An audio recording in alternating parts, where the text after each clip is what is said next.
ABŞ, Kanada və Meksikanın ev sahibliyi eləyəcəyi FIFA Dünya Çempionatı futbol azarkeşlərinə yalnız maraqlı oyunlar deyil, həm də bir sıra yeniliklər təqdim eləyəcək.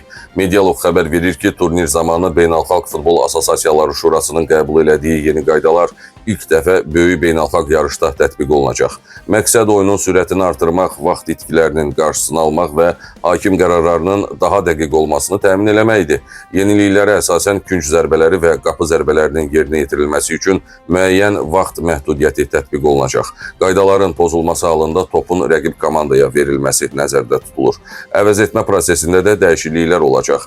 Oyuna daxil olan futbolçular üçün vaxt limiti müəyyənləşdirilib. Bu müddətə əməl edilmədiyi təqdirdə komanda müəyyən müddət meydanda azlıqda qalmaq riski ilə üzləşəcək. VAR sisteminin səlahiyyətləri də genişləndiriləcək.